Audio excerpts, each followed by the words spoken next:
Live from the Poly Market studio in LA, a historic episode of the Young Turks. Jake Ewer and Anna Kasparian with you guys. And I do believe we have a bit of news for you. Gone to hell. We don't have the same country anymore. We have a divided mess. Ladies and gentlemen, we got him. Down goes Donald Trump. Down goes Donald Trump.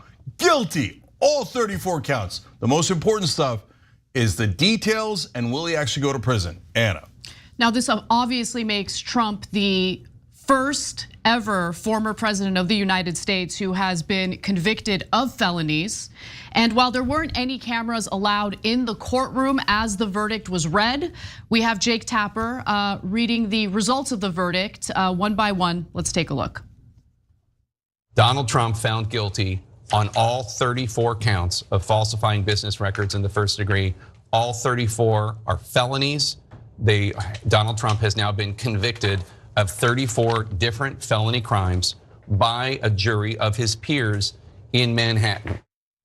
Now, these are 34 counts having to do with falsifying business records to cover up the campaign finance violations of paying Stormy Daniels and others hush money payments or money to kill Karen McDougal's story in the Inquirer. Now, Donald Trump, of course, did not take the news so well.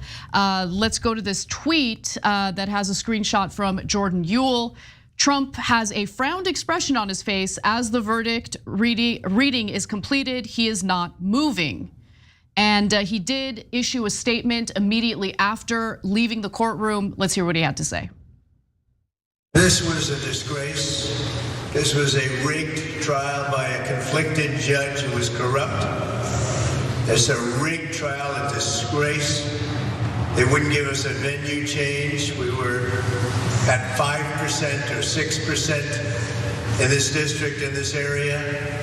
This was a rigged, disgraceful trial.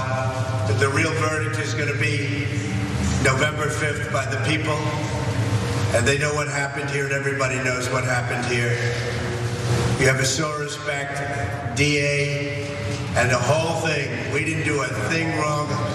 I'm a very innocent man, and it's okay. I'm fighting for our country. I'm fighting for our Constitution.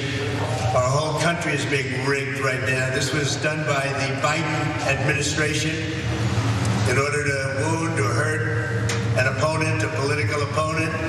And I think it's just a disgrace. And we'll keep fighting. We'll fight till the end and we'll win because our country's gone to hell. We don't have the same country anymore. We have a divided mess. We're a nation in decline, serious decline. Millions and millions of people pouring into our country right now from prisons and from mental institutions, terrorists, and they're taking over our country. We have a country that's in big trouble, but this was a rigged decision right from day one with a conflicted judge who should have never been allowed to try this case, never. And we will fight for our Constitution. This is long from over. Thank you very much. Obviously, Joe Biden, as someone who serves as president in the federal government, had nothing to do with this case that was brought forth by the Manhattan District Attorney Alvin Bragg.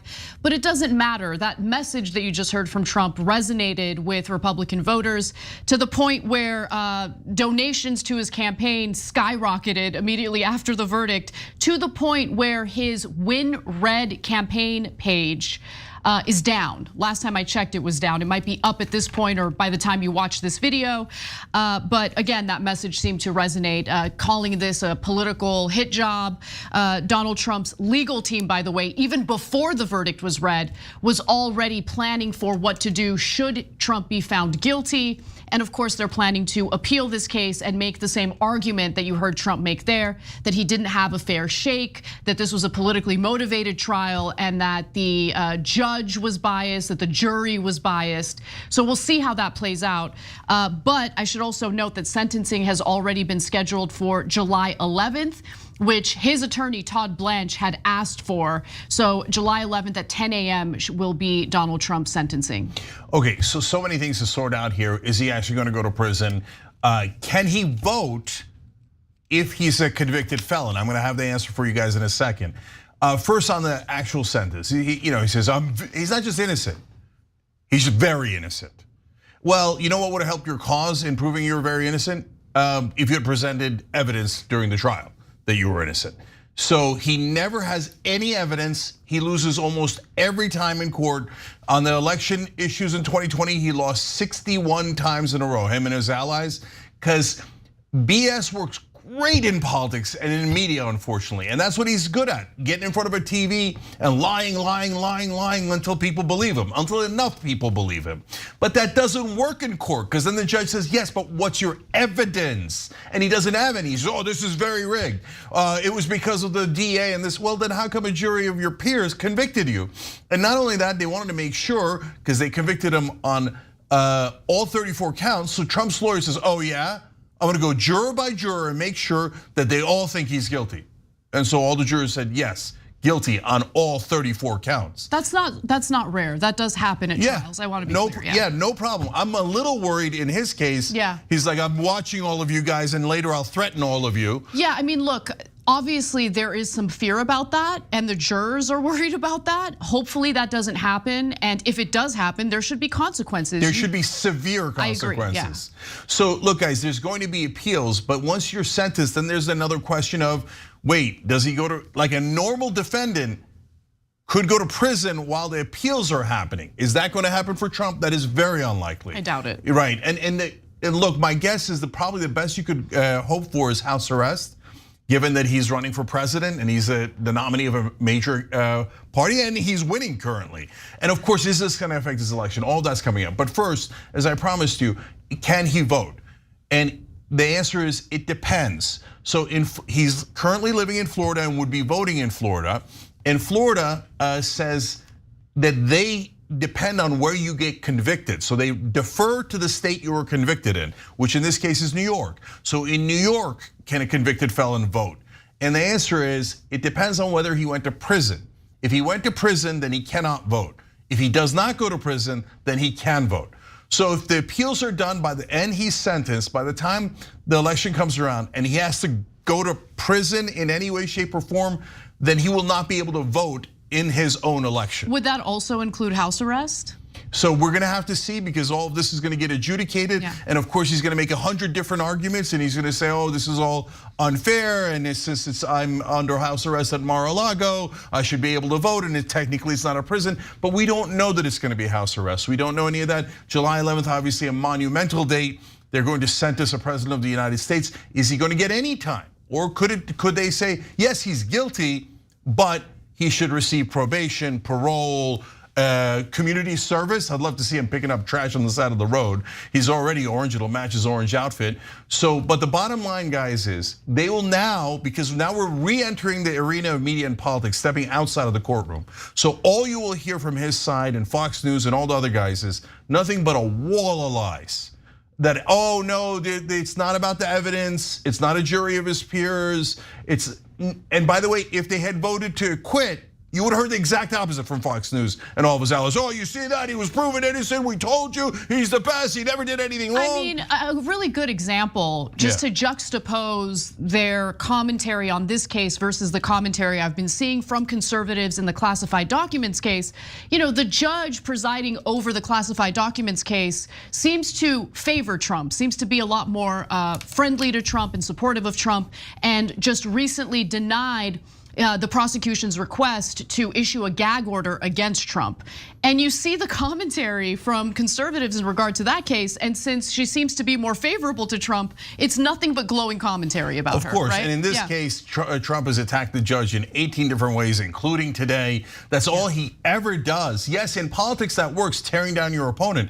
But in a court case, Your Honor, and for the appeals, he's gonna say to the higher judges, well, I still have no evidence and I was definitely guilty, but I didn't like my judge. I thought he was biased. Well, good luck with that. It's never gonna work. So look, I think that I have to be honest, this is about Trump, this is about the elections, etc. But a little bit of indication here for me, because I said this case should definitely go forward. I remember all of cable news going, well, I don't know about this case. Is this important enough, etc. I'm like, no, he definitely did it. There's no question he falsified the business records, it's clear as day. And his co-conspirator, Michael Cohen, already went to prison and was convicted on these charges. Exactly, yeah. And so of course he was gonna get convicted if there was a fair trial, and there was a fair trial. And now they say, well, look, it's not a jury. He's saying it shouldn't have been in New York. But brother, your business is in New York and the crimes are committed in New York. So what did you want us to do? Pick a random state out of a hat? That's not how the law works. But he doesn't care about the law at all. And by the way, tick, tick, tick, tick for him firing his lawyers and not paying them. That's a really great prediction, and I would not bet money against your prediction. The thing that I will say though is, I believe that this verdict was the correct verdict. I agree with the verdict, and I believe that based on the evidence presented, based on the testimony that was presented during this case, he was guilty of all 34 counts. I don't think that the case was unfair to him, and again, I agree with the verdict. There's a feeling I have though, I don't know, maybe it's unjustified, but I have this feeling of unease. Because you're right, Cenk, now this issue leaves the courtroom, and now there's the media manipulation, there's the political manipulation at a time when the country is already incredibly divided. And I don't know, I'm just uneasy, right? No, Anna, you're totally right, and I'm super worried about it because, but an interesting visceral reaction happened for me in particular, because I actually was not worried about it at all. Like I heard a lot of people worrying, oh my God, what's this fans gonna do? But I'm like, look, I've seen the reactions. I've been warning about the polling that shows that over a third of Republicans say it's time for violence, et cetera, right? But the minute that it was announced that he was guilty on all 34 counts, that's when I started worrying. Yeah, same. Like it hit me instantly, like, the Trump people are going to be furious about this. And the great irony of this, guys, is that finally one of the elites has been held accountable in America. A rich and powerful person has been found guilty and justice has been delivered. And the populace, now Trump's a fake populist, but I think a lot of MAGA, the voters themselves, are actual populists. They hate the establishment, they hate the corruption, and they've gone in a wrong direction with Trump. But those guys now are cheerleading for, you can't put our elite in jail.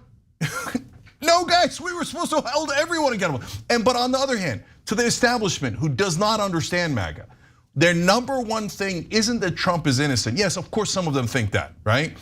But a lot of them these days go, I know he did it. But they add, so does everyone else, and they never get tried. That is the argument that you will see. That's the more widespread argument. And by the way, that is the fairer argument. It is absolutely the fairer argument. I mean, how much criminality do we see in our Congress? I mean, in some cases, brazen criminality, well, it would be considered criminality if we engage in the same behavior, things like insider trading, and it goes with impunity, right? Yeah, but that's exactly right. But MAGA, you gotta understand, that's not a get out of jail free card. Yeah, the whataboutism isn't a defense when someone has committed a crime. Exactly, you can't go to trial and go, well, obviously I did it and I committed fraud, but what about Biden? What about Hillary? That's not a defense and that's not evidence. That's actually a confession. So he definitely did it. If you say, well, then now I want to try Joe Biden on nothing, made up charges, that doesn't make sense. Then you're just targeting for, if you have things where politicians have broken the same laws, and they're Democrats, I'm gonna back you 100% on that, right? So right now they're going after Bob Menendez, who's a Democrat, for doing fraud. They're going after Cuellar, who's a Democrat in Texas, for cooperating with Azerbaijan and bribery, et cetera, et cetera. For being a foreign agent? For being a foreign agent, great. I hate corruption. I hate corruption in the Democratic Party. I hate corruption in the Republican Party. I wish that the populists on the right would be equally principled and say, yes, Trump is guilty, obviously so, but we wish that you would look into campaign finance violations for all these crooks or politicians. And I would agree 100% with that. But you can't say we should just let him out even though he definitely did the crime. And by the way, on the other charges, the other trials, we'll see if they get to it within time here before the elections. But he obviously did those as well. The evidence is overwhelming and he doesn't even dispute it in court. And last two things here for me on this is that he's just such a terrible defendant. Because if you're a lawyer, this is not the guy you want to defend. Even if he was innocent, he just comes in there and all he has is bluster. He makes the lawyers lie. He brings on guys like Costello, who's a thug, and it looks like a thug, to defend him when all the lawyers said, what are you doing? Why did you bring this guy? All he's going to do is antagonize the jury. He makes his lawyers dumber because he thinks that, I'll just intimidate the jury. That's not how you win in a trial, you idiot, right? So, and look, I'm going to give one comment to one of our members. Our paying members make this show possible. We love you guys. We love doing this show with you guys. tyt.com/team. And you get to be part of the show, and that link is in the description box, or you could hit the join button below. Eclectic Miscellanea, a great member of ours, has been around a long time, said 100% agree with ladies and gentlemen, we got him.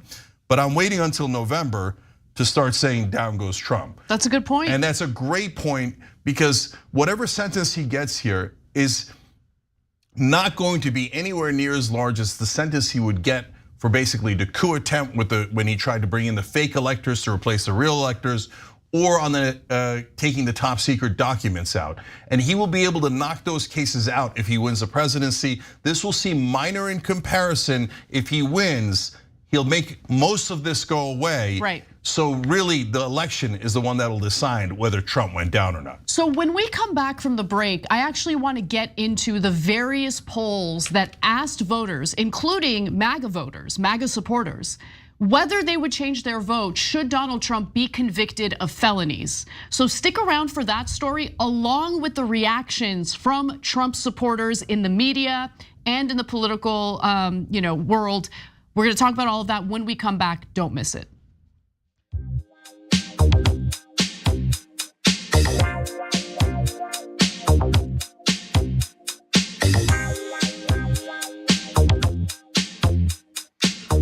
All right, guys, as you know, during the social breaks, we read a lot of our member comments, so let's get right to it. These are our members on tyt.com. And when you sign up through tyt.com/team, we do read your comments a little bit more often. Stiff Upper Lib said, going forward, Republican Party now has to say, we might need to think about getting someone else as our candidate. Things just got effing real. So guys, right now, both the Democratic Party and the Republican Party should be considering getting rid of their candidates. Either one of them would probably go up 5 to 10 points if they had a new candidate. But the Republicans have already voted. They actually had a real primary. So I don't think you get to replace Trump since they already had a real primary. The Democrats didn't have a real primary. They kicked out anyone who was bothering to run against Biden. They ended some of the primary elections, etc. So it did get real in that, God, now no one knows what's gonna happen next. But getting rid of Trump as a candidate is going to be next to impossible. So it's super interesting how things will go from here to the election now. 36 Nair says Biden should declare today a holiday. Politically speaking, that would be a disastrous idea, to be honest, because then it'll seem political. And look, Biden did, here's what MAGA doesn't understand. Biden's Attorney General Merrick Garland did make a political decision. He made a political decision to protect Donald Trump for 2.5 years because he was one of the elites. And they didn't want to set the precedent that elites could be arrested and tried. But once they realized he was gonna run, they're like, oh, damn it, we have to enforce the law. So that's who Biden is. He's not gonna do a holiday or anything like that. Asmos Prophet says we should give Trump a jury of his peers. Once we have all the dictators of the world for the jury in a room, lock the door and put guards outside. Kim Jong-un, etc., someone he's fallen in love with would be a jury of his peers, to be fair.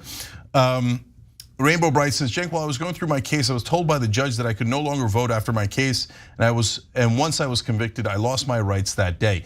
I hear you, Rainbow Bright, but it depends on the state that you're in, and in New York, you have to go to prison for you to lose your rights, and if you were in New York, then the judge was wrong. Derek says, I finally had to jump on live after 9 years of being a member. What a great day, ladies and gentlemen, absolutely right. Guys, we love doing the live show with you guys. We read the member comments in the live shows. We have a lot of reactions and even stories sometimes that we covered that do not go in the VOD clips. Make sure you're checking out the show as often as you can. Tune in whenever you get a chance. 6 to 8 p.m. Eastern every single day. 6 to 8 p.m. Eastern on the weekdays right here live. And you get so many more details too on the live shows. A theater goddess says, I don't think Trump is going to jail, partially because he's rich, mostly because the US Department of Corrections doesn't want to deal with the logistics his Secret Service detail presents. It is a really interesting question as to whether the Secret Service will have to go to prison with him. I mean, that is a tough card to draw. Maybe they get to rotate, etc. Okay, Roy Lehman says, you've heard of Thelonious Monk? Meet Felonious Orangutan. Okay, just a little bit of fun. Dr. Ka writes in, traveled to Italy for some needed R&R and had to tune in for my daily dose of truth. Long live TYT. Thank you, and it lives because of the members. Hit the join button now if you can. And this is a great time to contribute because we definitely need it.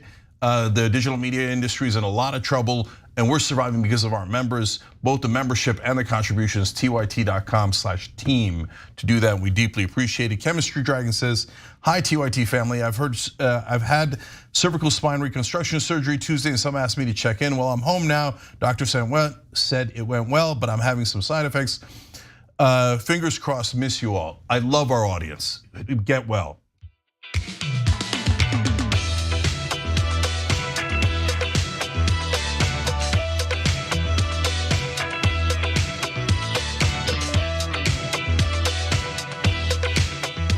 All right, back on the Young Turks, Cenk Uygur, Kasparian, and these wonderful people: Peyton Berger, Harold Silva, Mr. Sager, Marianne Van Vlick, Angelo Polu. So those all just hit the join button, became Young Turks members and heroes. You guys allow us to do this show. We love doing the show with you guys. Chaplain Fred gifted 5 memberships. Carrie Dragon Yaya gifted 1, and Sam Monica gifted 10. We appreciate all of you guys. Anna. Well, we have more in regard to the verdict finding Donald Trump guilty of all 34 counts in the hush money payment trial. Let's talk a little bit about the reaction that we're seeing from his supporters, both in the media and in politics. And I want to believe that Americans believe in justice, and I think that in their gut, they realize that there is something that is very wrong here. We have gone over a cliff in America. This verdict is a verdict of someone who was forced to fight a 1,000-pound gorilla with both hands tied behind his back. We have convicted a former president of the United States of America. We've gone over a cliff. Former President Donald Trump's supporters are not having a great day. They're having a rough go at things following the verdict out of Manhattan, finding him guilty of all 34 felony counts, accusing him of falsifying business records to cover up another crime. And of course, in this case, the crime was hush money payments paid to the likes of Stormy Daniels in the lead up to the 2016 presidential election, something that his former fixer, Michael Cohen, actually served time in prison for. Now, with that in mind, why don't we go to some of the individuals who immediately reacted, including Charlie Kirk, who on X wrote, "Breaking, a Manhattan jury has found Trump guilty on all counts. We knew from the start this was the most likely outcome. This case was engineered for years from the very top of the Democratic apparatus to bring down Trump using a rigged law and a rigged courtroom with a rigged jury." There's absolutely no indication that the jury is rigged. We don't even know who the jury consists of. Now, let me continue. Trump will appeal, and this will eventually be overturned. It is true that the Trump legal team is planning to appeal this, by the way. But this is a scar on our nation. For today, at least, this country looks more like Venezuela or China or Russia than the United States of America. Now we must be ready to maintain our resolve. There will be an unprecedented push to say that Trump cannot be allowed to win, that we cannot elect a convicted felon. Don't give in. They did this because they are desperate. They will lose and they will pay. Now, the polling, by the way, in regard to how voters would change should Donald Trump be convicted of felonies, doesn't really bear out Charlie Kirk's argument, at least not to the extent that he's making it seem like. So we're gonna get to that polling in just a minute. Marjorie Taylor Greene just posted an upside down flag. Lauren Boebert says that it was election interference. I have more reactions, including from Vivek Ramaswamy and Tucker Carlson, who, by the way, in text messages to producers over at Fox News, said that he couldn't stand Donald Trump, but publicly, of course, pretends like he's a supporter of his. We'll get to all of that in a moment. Jake. Yeah, so Marjorie Taylor Greene with an upside down American flag. I'm here understand that's un-American. She sounds like she's against America. Maybe she should be deported. That's the way that the right wing used to talk about the left wing if they did an upside down flag for peace or something along those lines. But now they're flipping the flag nonstop because if America isn't led by a right wing fascist, well then Boo, America. You and your justice and democracy, boo, is what Marjorie Taylor Greene and these Republicans are saying. Let me go to our Super Chat and our YouTube members here now. Maple Dragon wrote in on Super Chat, lock him up. Haha, love you guys, keep doing what you're doing. A lot of people chimed in the same way. Gabriel saying, lock him up, lock him up. And a YouTube member, Chase Essex, said to Anna's point about the polling, well, and elections, they said Trump finally won a popular vote. Congrats, Trump. A unanimous vote. Yeah. So Chase, YouTube member here on Young Turks, excellent point. It's the first one he's ever won. So congratulations to Donald Trump. Look, guys, as we give you the polling here that shows you if this is going to affect the election or not, you have to keep in mind, of course, there's going to be polling afterwards because people have visceral reactions sometimes, and they'll have a different reaction today. And then you should do the poll again in a week or 2 weeks and see if that reaction has faded. That's a good point, yeah. Right, because when it's theoretical, you get one result, you get a different result when it's real. And remember, we're not looking to flip MAGA.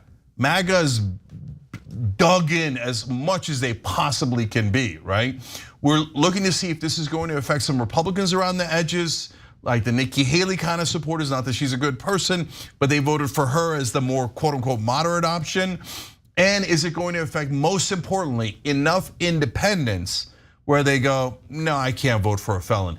It feels a little old school to me, but I hope that they think that way because, look, as you know, if you watch this show, we are not fans of Joe Biden, but Donald Trump is a unique kind of monster. He did already try a fake elector plot to undermine our democracy.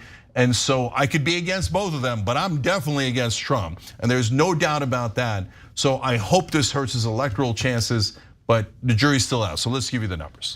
So this is based on Nathaniel Rakic over at 538. He did an aggregate of all of the polls that asked this particular question.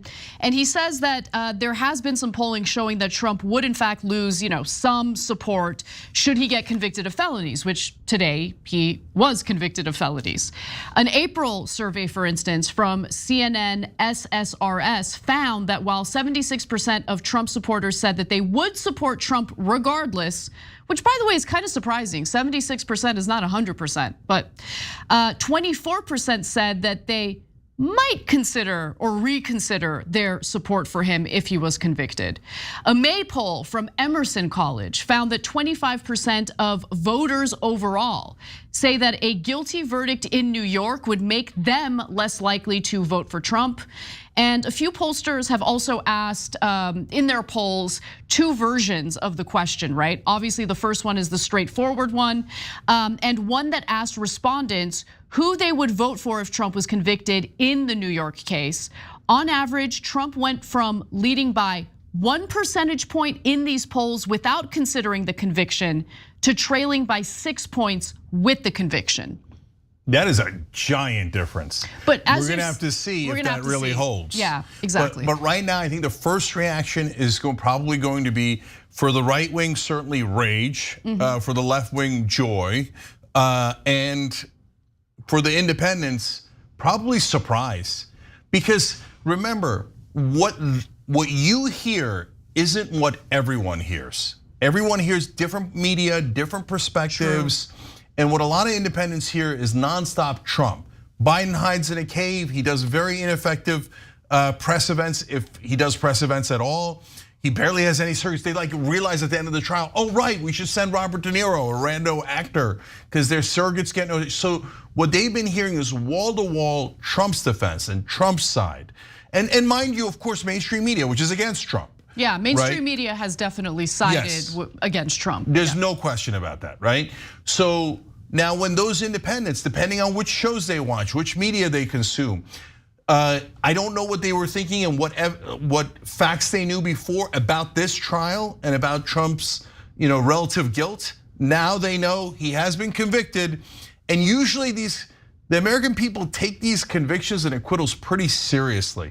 So when someone is acquitted outside of O.J. Simpson, people go, hey, listen, maybe Kyle Rittenhouse killed a couple of people, but he was acquitted. He was acquitted. And that affects a lot of people. It might not affect you, but it affects a lot of people in the middle. Now, so this conviction might surprise you in how much it affects people that are independents, but we don't know yet.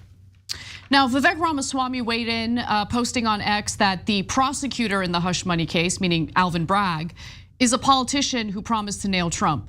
Just want to note that all district attorneys are politicians. They're all elected. But let me continue. The judge's daughter is a Democrat operative who literally raised money from the trial while her father presided over it. What the daughter does shouldn't have anything to do with your judgment in regard to the judge, but it doesn't matter since his daughter is in fact a Democrat and has raised money for Democrats. They've really latched onto this argument to make it appear as though the judge is unfair and biased against Trump. The jury instructions said they didn't have to agree on the crime to convict. This will backfire. Look, I think the most accurate thing in Vivek Ramaswamy's, or potentially accurate, let me just be clear because I don't know for sure, is the very last part about it backfiring. I am worried about that. I'm worried about what the verdict is going to do to the country, even though I agree that the verdict was the correct verdict.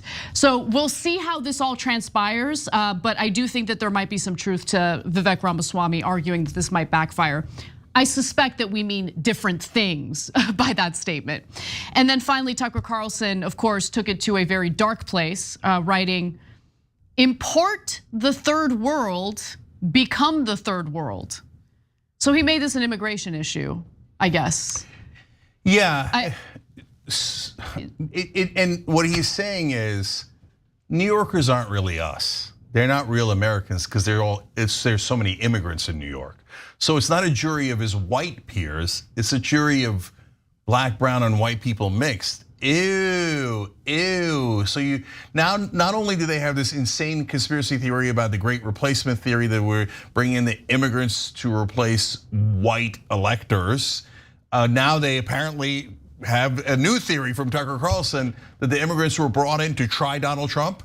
So get this, even though they have no pathway to citizenship, they're brought in, immediately made citizens somehow miraculously, and then put on the jury for Donald Trump. Do you know what level of lunatic you have to be to believe that?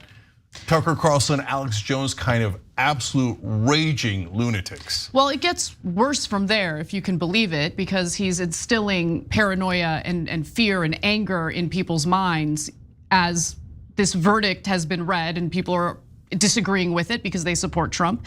He continues to write, "This won't stop Trump. He'll win the election if he's not killed first." Yeah, I'm starting to hear that a lot now. These idiots think that Donald Trump is in some sort of danger, like that because they put in a warrant that the FBI can use their weapons if they want to when they did the Mar-a-Lago raid. That is literally the language in every single warrant, including the one used to raid Biden's house. So were they going planning to assassinate Biden? But look, guys, MAGA has two components. One is the guys who are super frustrated with the establishment and they're sick of the corruption and they're populist and they've been misdirected into believing that this con man is somehow their savior. But their original instinct that there's something wrong with the system is correct. But there is also a portion of MAGA that doesn't want to listen to anything. And that thinks, I liked America back when we were in charge. And I don't care how we get there. I don't care if we have to raid the Capitol. I don't care if we have to do violence. I don't care if Donald Trump's a liar and a criminal I don't care. I don't care, I want the power back, okay? So Trump's convicted, so good. I want all my guys to be convicted. That means we don't care about the goddamn law. We want America not to be a democracy and be filled with equality. We want America to look like us. And so if you say, hey, Jig, come on, that seems a little unfair. Tucker Carlson just said it. So who do you think he's trying to appeal to? Tucker Carlson is just an inferior grade of con man. He's trying to get the audience of the half of MAGA or whatever percentage you want to assign to it that thinks, yeah, America should be white. And this brown jury or whatever they were in New York, they're discriminating against poor Donald Trump. Those folks, you can't talk reason to those guys. But you can talk reason to half of MAGA at least, and most importantly, as I keep saying, the independents that are gonna decide this election. But I also want to just address the fact that Tucker Carlson, especially lately, is really positioning himself as a common man, right? Someone who really understands ordinary Americans, ordinary people. You know, he's really branding himself as this right-wing populist while simultaneously sweeping the crimes of the former president, because he says that this marks the end of the fairest justice system in the world, because God forbid one of their own, an elite, should be convicted of the crimes that he committed. And then he ends the statement with, anyone who defends this verdict is a danger to you and your family. Now, if you happen to be one of the many corrupt politicians and members of the elite in this country, I can understand why that last sentence would resonate with you, because I mean, at least in my lifetime, this is the first time I've seen someone as powerful as a former president deal with a conviction for crimes that he has committed. We have not seen that before. This is unprecedented, but this might actually open the floodgates for prosecution of other powerful people within our government who should be prosecuted, and that includes Democratic lawmakers. Oh, I couldn't agree more. So look, guys, most of the media that you watch, you'll see one side or the other. Oh, okay, great that Trump is convicted, but my God, you should never investigate Democrats, right? Or by the way, a lot of establishment Republicans. Or you'll see the guys who say, oh no, Trump shouldn't be convicted, who cares if he did the crime? No, we're honest and principled here. And so is our audience, I'm gonna get to that in a second. And we say, if Trump broke the law, and I don't give a damn that he's a former president, the whole point of the country is that no one's above the law, right? But that also applies to Democrats, no matter where they come from and no matter what they stand for. If you're a crook, you should go to jail, period. I don't give a damn about your partisan affiliation or what party you're in. And I love how principled our audience is. YouTube member Straw Hat Dragon said he should be able to vote. That's right, the progressive position is that felons should be allowed to vote. Don't change it because of Trump. Don't be unprincipled and go, well, everybody I like should be able to vote, but not Trump, or people I don't like, right? So way to stay principled, I love that. And then just on a lighter note, Greg Denny says, let the snowflake crying commence. And that's what's happened, it has commenced. And that's what we're sharing with you guys. And guys, these are all YouTube members, they hit the join button below and now they're part of the show and we love doing the show with you guys. And then finally, my name is Jeff, wrote in a super chat saying, in Trump's voice, only losers are found guilty. That's true. I prefer candidates who aren't convicted felons. All right, when we come back from the break, we're gonna talk a little bit about what makes me feel like our democracy already has been dismantled, the ongoing war in Gaza, the American government's ongoing support for anything Israel wants to do, and how American voters feel about how their views on the matter don't seem to matter at all with the Biden administration. Come right back.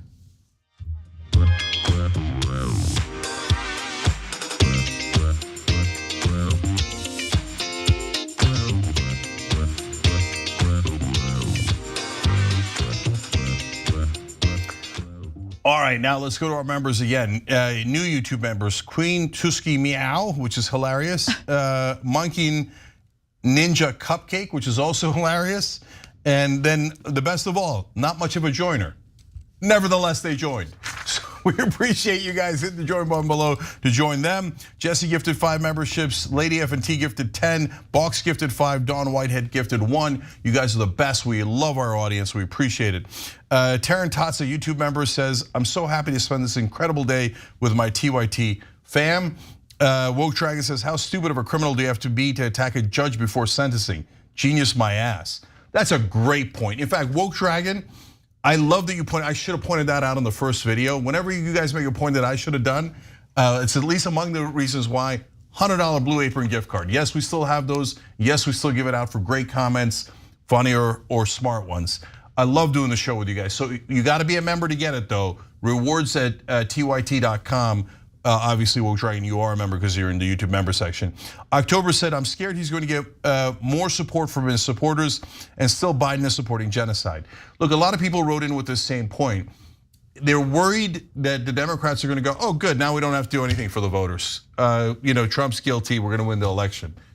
That is a very legitimate concern and I'm worried about it too.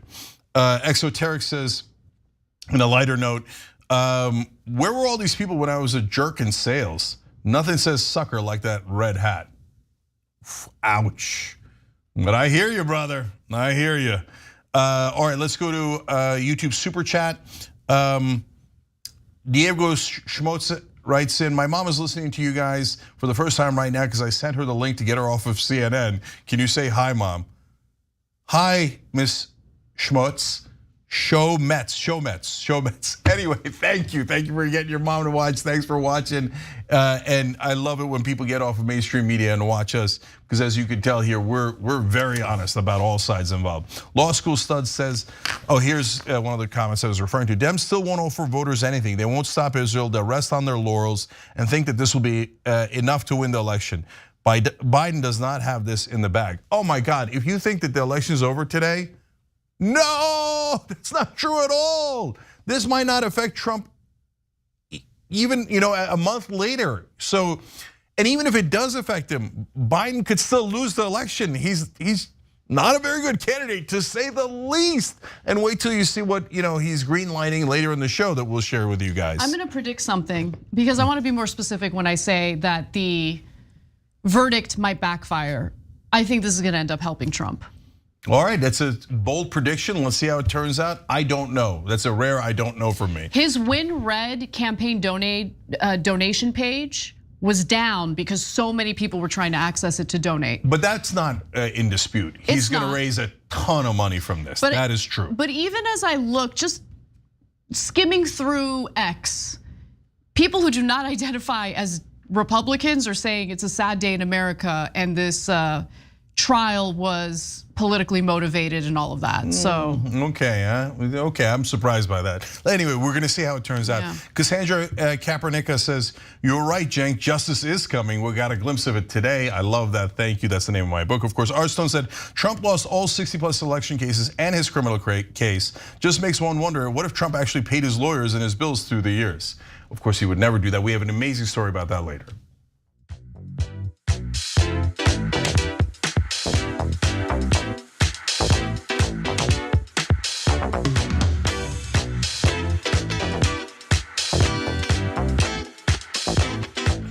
All right, back on TYT, Cenk and Anna with you guys, but also Daltho and Illuminate, who just donated through tyt.com/team, and JWay883, who became a member through tyt.com/team. We love you guys, we appreciate it. Before we move on to our next story, I have to give Eric Levitz some credit for his banger post on X.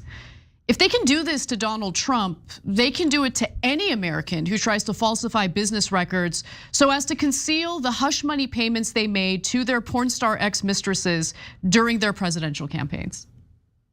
I mean, that is essentially what Trump supporters are saying as they try to instill paranoia and fear in the minds of ordinary Americans. Yeah. Guys, did you falsify your business records when you had the affair with the porn star in order to cover it up? Of course not. It's absurd. Ordinary Americans have gone to prison for far less. Did you take home top secret? Far less. Yeah, that's also true. Did you take home top secret documents that you had access to? Did you do a fake elector scheme to overthrow the American government? Well, if you did, yeah, then they would come for you too. But if you didn't break the law like that, no. And guys, when they go to smear right-wingers, we're crazy. We defy any kind of label, and we'll piss off our own side to tell you, yeah, but they're targeting Matt Gaetz or Cawthorn because they said X, Y, and Z. And maybe they did and maybe they didn't, but they're definitely getting politically targeted. Right. We're honest about that. And we're honest about the fact that Merrick Garland dragged his heels for 2.5 years, and that timing of that was a little bit political as well. Definitely. But there's no question, as you see here with the conviction, that Trump did do it. All right, more news. Well, we move on to some international news, beginning with this.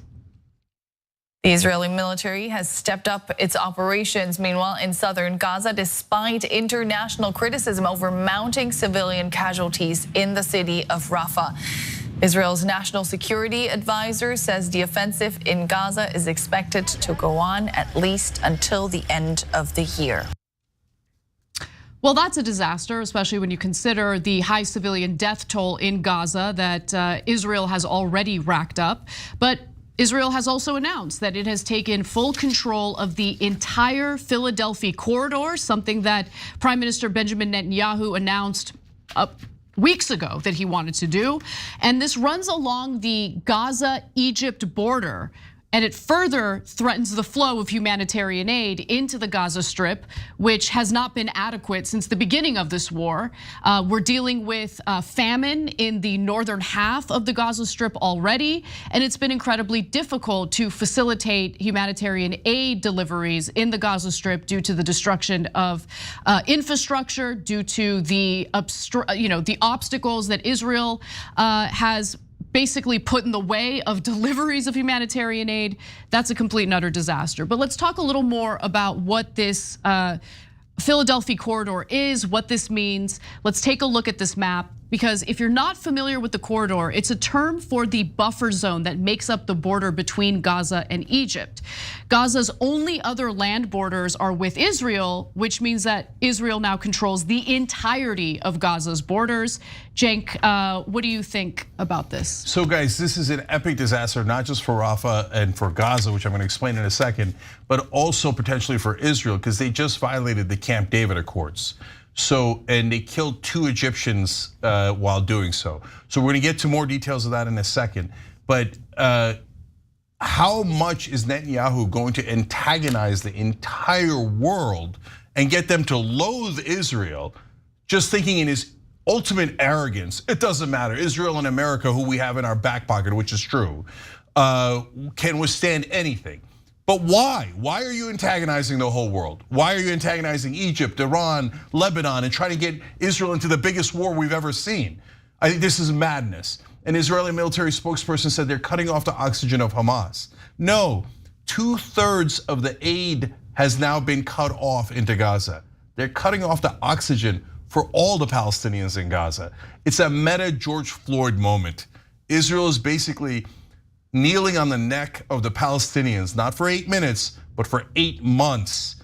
They're gonna starve. 2/3 of the aid is now cut off because they got this crossing. Unfortunately, more devastating facts from on this story. All right, so the point is Netanyahu is gonna do what Netanyahu does as long as the US supports him.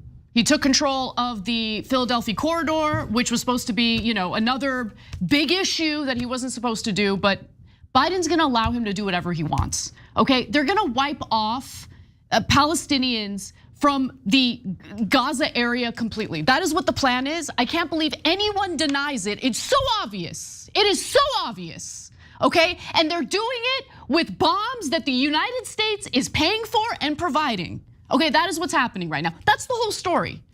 2 Egyptian soldiers killed, okay, at that border, very likely by the IDF, even though we're not getting many details about it. Well, who else would do it?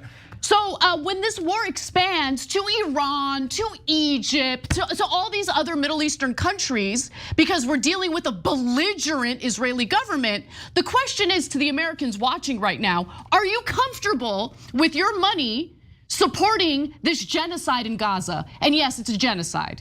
It is as clear as day. Yeah, so guys, something that Anna said earlier is really important.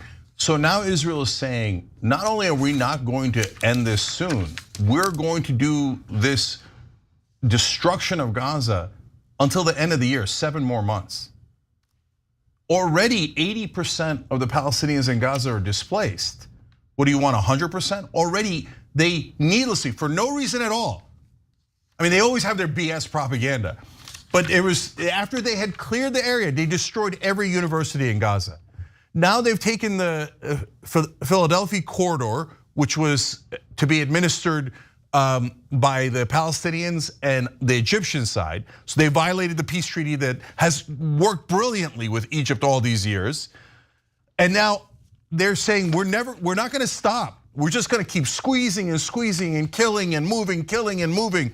And you saw what happened in Rafah a couple of days ago, the 45 people killed. But remember, everybody's focusing on the 45 people killed because there was video. Right afterwards, they killed another 21 people in exactly the same situation in another tent camp. But since there wasn't video, almost no one's talking about that. And almost all the time, and overall in the numbers, not only is there well over 36,000 dead, the great majority of them are women and children, innocent women and children. So all of this obviously crosses Joe Biden's red line. He said, if you do a ground offensive in Rafah, we'll cut off the munitions. Now, have they?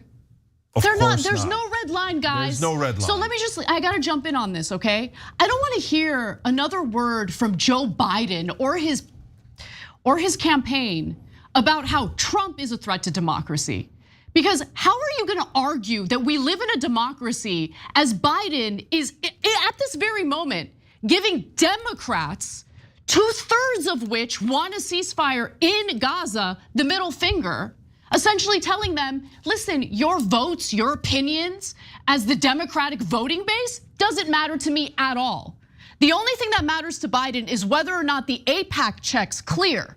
Yeah. So if you're wondering why you have a growing population of Americans who are like, maybe democracy isn't really all that.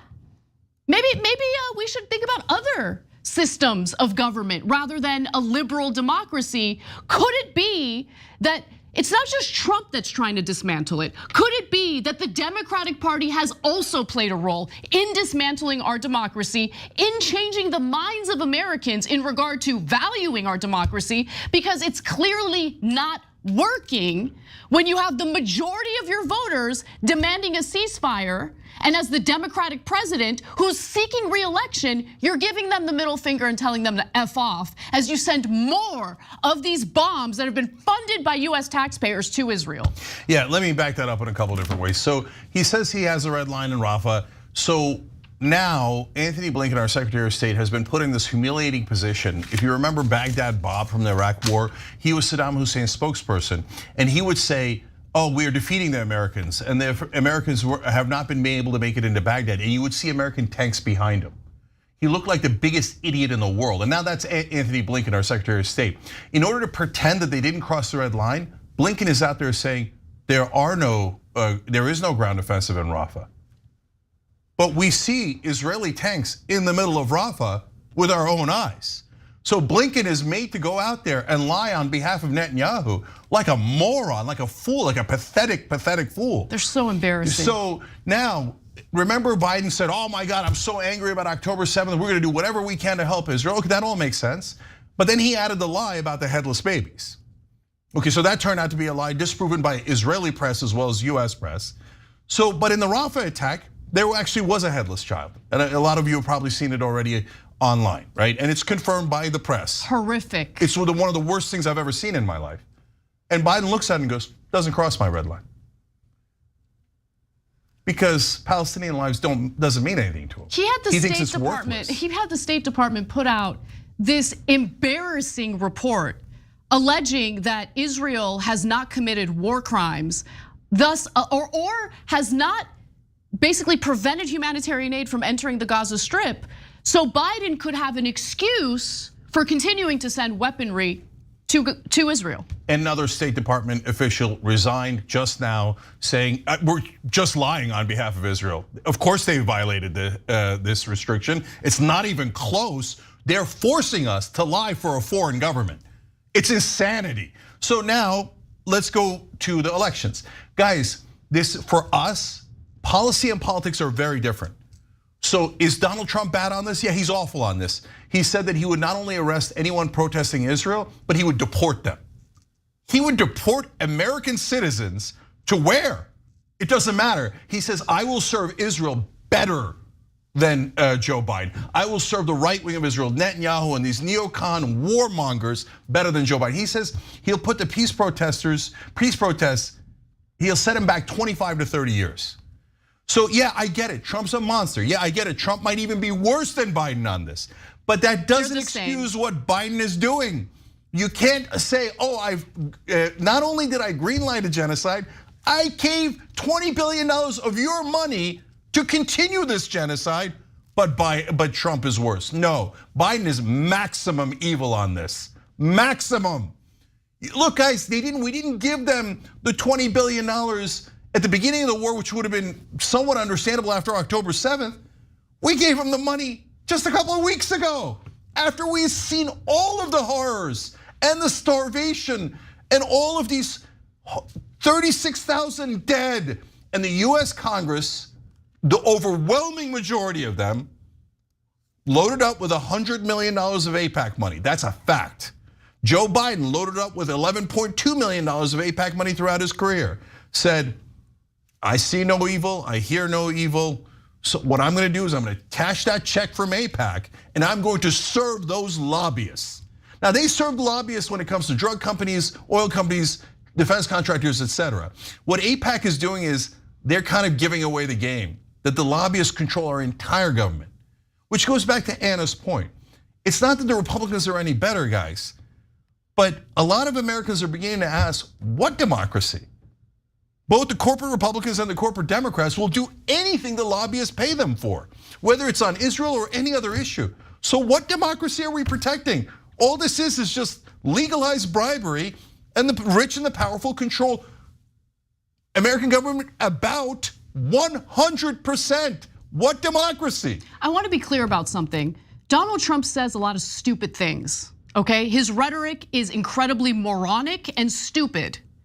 But I believe that Donald Trump and Joe Biden are exactly the same when it comes to their actions in regard to Israel. I want to be clear about that. Yeah. There's no difference. Okay, I don't want to hear anything about how Trump would be so much worse. Trump would be so much worse. How much worse can you get from Biden on this issue? I mean, Biden just said basically through our money, I don't think Israel has killed enough Palestinians. I want to send them $20 billion. 17 billion directly. He's already sent them $3 billion worth of weapons. He keeps sending them weapons. Kill more Palestinians, kill more Palestinians, kill more Palestinians. And then goes, Trump could be worse. Wow, what a great case you're making. So look, finally, Joe Biden has cost himself about 25 to 30 points among young voters. Excellent, good job, Biden. Young voters that he desperately needs to win the election. So he's lost Muslim and Arab votes. They're a smaller group, but that group could make a giant difference in places like Michigan and yes, Minnesota. You think Minnesota's guaranteed? I don't think it's guaranteed at all, okay? And then, but a much larger group of young voters. But then guys, there's a third group that nobody talks about. Independents who look at Biden going, oh, well, I gave strong words to Netanyahu. I told him not to do this. I have a red line. And then he comes out the next day and he's like, oh, I'm so sorry, Netanyahu. I didn't mean to criticize you. Here's 3 billion, here's 17 billion. Here's all the money in the world. Americans, shut up and give that money. Hey, everybody, go arrest anyone criticizing Israel. If you're doing a protest of Israel, has Joe Biden spoken out against it? No, he said that the protesters should be arrested. So yeah, Trump threatens to arrest and deport the protesters, but that's hypothetical. And I got no interest in Trump. I don't want to hear about how Trump is better. He constantly promises that he would be worse. But if you're Joe Biden and the arrest happened in your watch, and they passed a bill in the House saying it will be illegal for Americans to criticize Israel. This is all under Joe Biden. So the independents look at that and go, so this guy is both pathetic and corrupt, can be pushed around by any foreign leader, and is obviously serving the lobbyists and is not serving America. Because the overwhelming majority of his own voters say, please stop, for God's sake, please stop. And Biden goes, no, I will not stop. I don't care about the headless babies. I don't care about the people burned alive. I don't care that there's a stadium full of women and children that have been massacred. I don't care that Netanyahu is trying to start a giant war we're gonna have to fight on their behalf. I don't care about anything as long as the check clears. So I've got no interest in Joe Biden. You can decide who to vote for. I haven't made up my mind on who to vote for. They're both monsters. I just don't want to hear any propaganda about how Joe Biden is such a wonderful, sweet, empathetic man, and he cares so much. No, he doesn't care about human lives at all. Last thing, I do town halls on Wednesday for our viewers. It's Operation Hope, where we try to bring hope into the world because of all this darkness. And an African-American woman said something really powerful in the town hall last night. She said, if Biden treats them like this, like the Palestinian lives aren't worth anything, do I think that he thinks my life is worth anything? I don't think so. He doesn't care about any of our lives. American doctors trapped in Gaza couldn't be bothered to do a damn thing about it and had one of his State Department cronies do a presser and talk about how complicated it is to get Americans out of Gaza. Because our ally is preventing us from getting them out. Okay, so give me the goddamn 20 billion back. I'm not interested. You're not letting our citizens out? Give me the 20 billion back. I'll never vote for Biden. I'll never vote for him. He disgusts me. And if you get offended by that, be offended. I don't care. How am I gonna vote for this guy who's allowing the slaughter of innocent people, including literal babies in Gaza? So anyway, let's take a break. We'll be right back.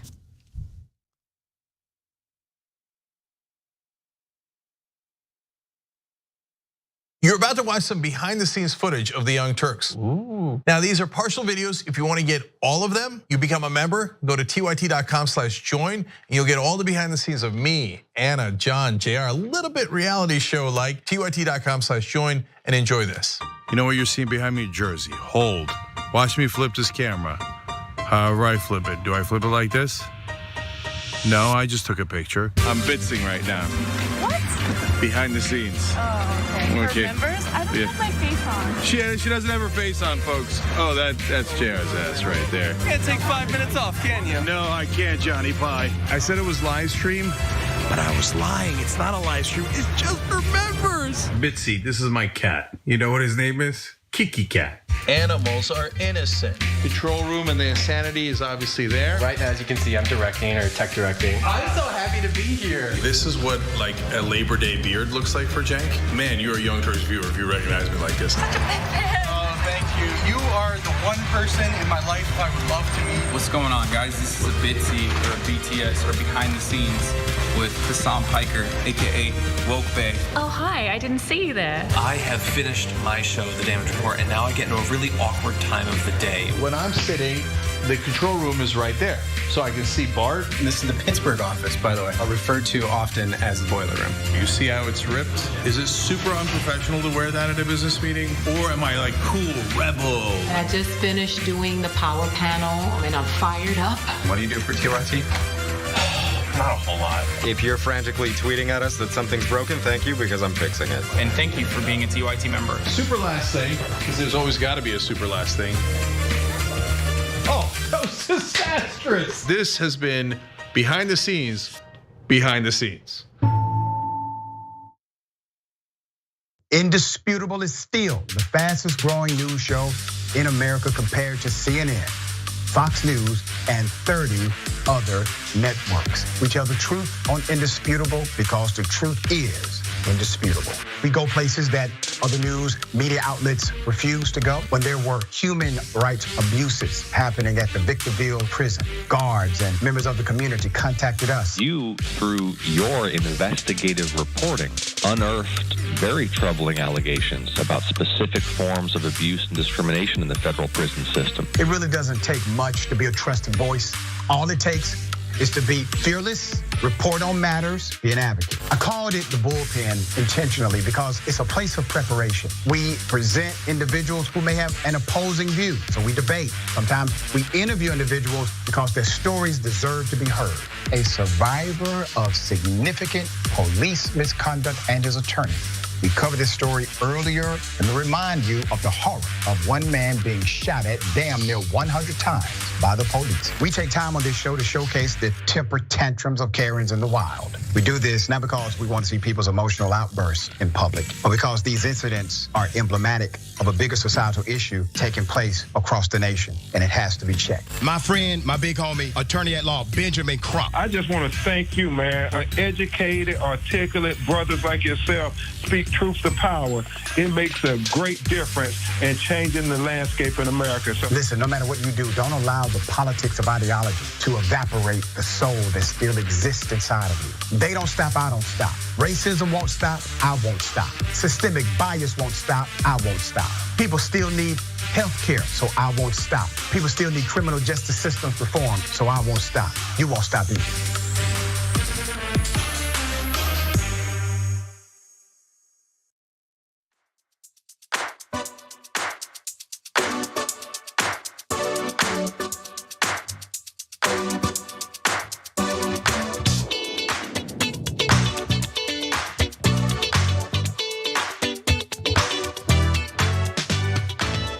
Back on TYT, Cenk, Anna, Kyle Craven, Fong Cho, Greg Muriello, Nick H, Darth Ataru, and New York City T. Koraki.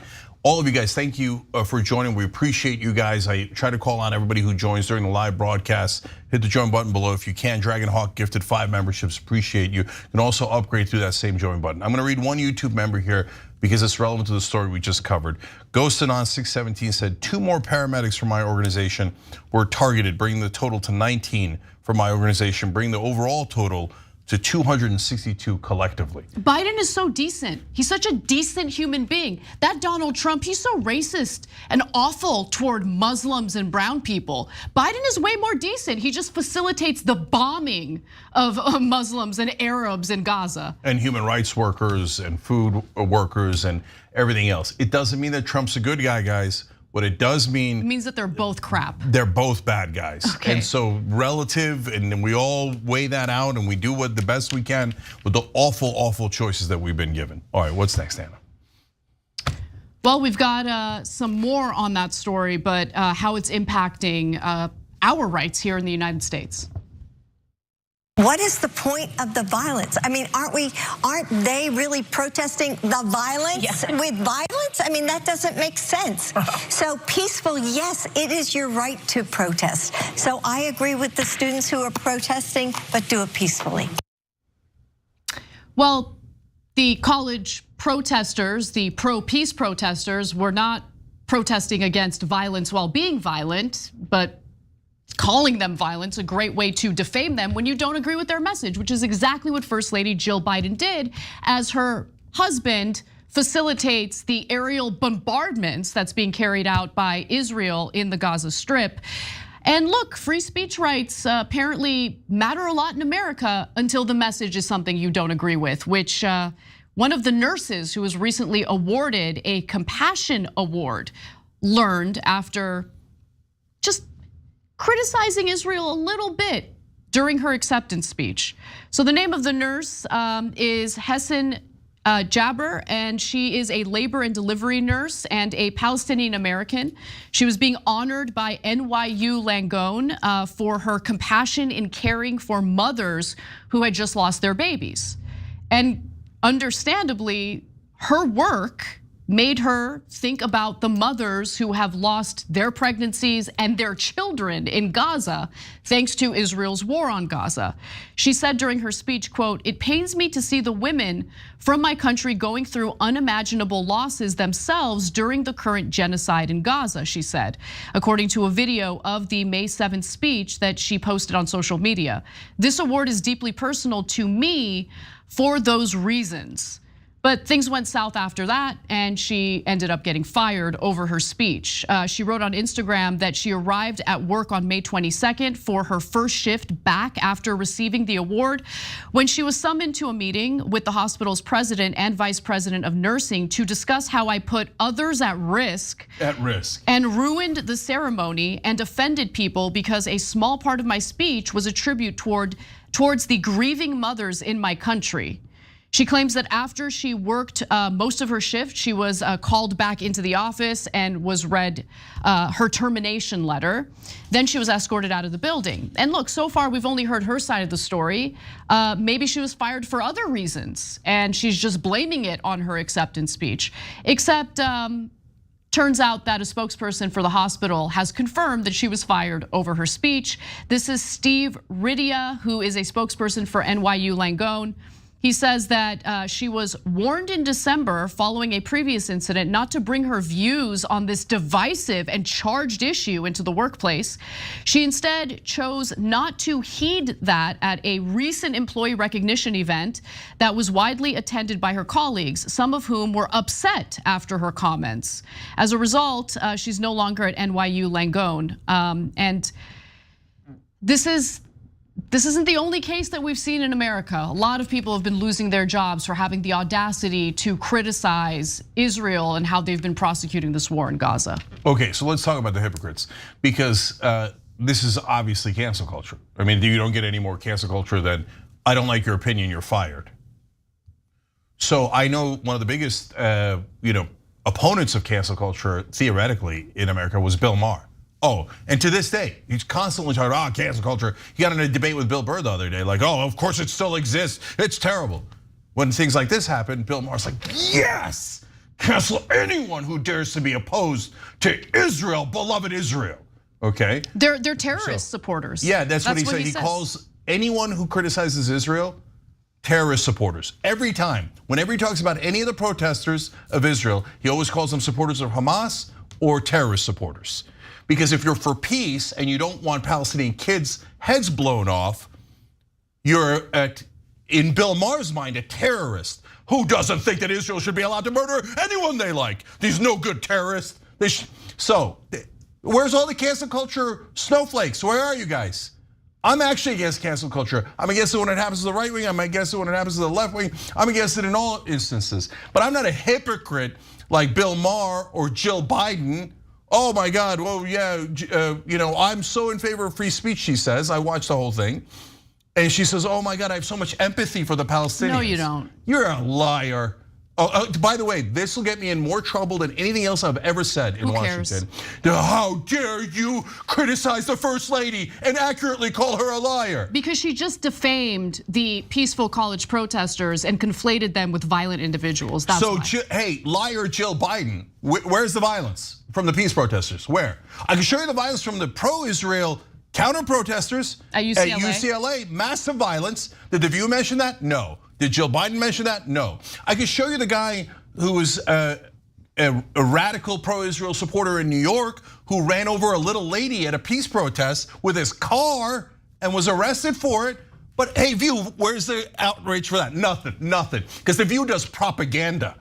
The propaganda is Israel is great. I mean, we could pretend to care about Palestinians. It's kind of awkward. We saw the kid with his head missing. We saw them lit on fire. So we have to pretend. We do cosplay of empathy. But then what do we say? Joy Behar is supposed to be a progressive.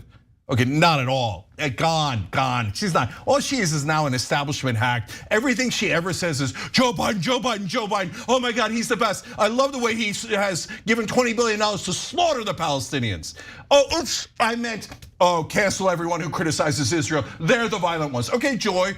Okay, Jill, where's your evidence? Where's your evidence? I just told you the evidence of the pro-Israel side, which you never mentioned. Because you want to cancel anyone who criticizes Israel. You love cancel culture. That's who Jill Biden is, that's who Bill Maher is, that's who Joy Behar and everyone on The View is. Do they want to cancel the co-founder of Human Rights Watch and the Holocaust survivor who just recently over the weekend told Fareed Zakaria that he believes that Israel is carrying out a genocide? Do they want to cancel that person too? Is that Holocaust survivor a Hamas sympathizer, a terrorist sympathizer? I wouldn't put anything past them. So there's wonderful, decent people that are not necessarily part of the peace protests or anything, but that are honest. And so Jon Stewart, as always, has been great on this. He's about the only person on TV saying things that are true.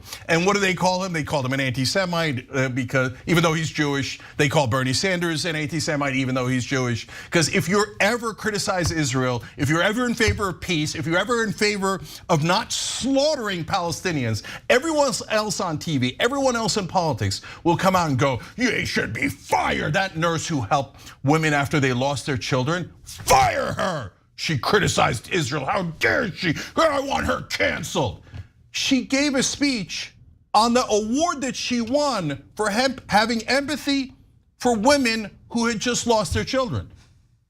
About women who had just lost their children. So and she mentioned in what 1 or 2 sentences that were incredibly benign about Gaza. But 1%, 1-inch criticism of Israel will get you canceled in this country. I appreciate her courage. We love you, thank you for doing what you did in terms of taking care of American mothers who lost children at NYU.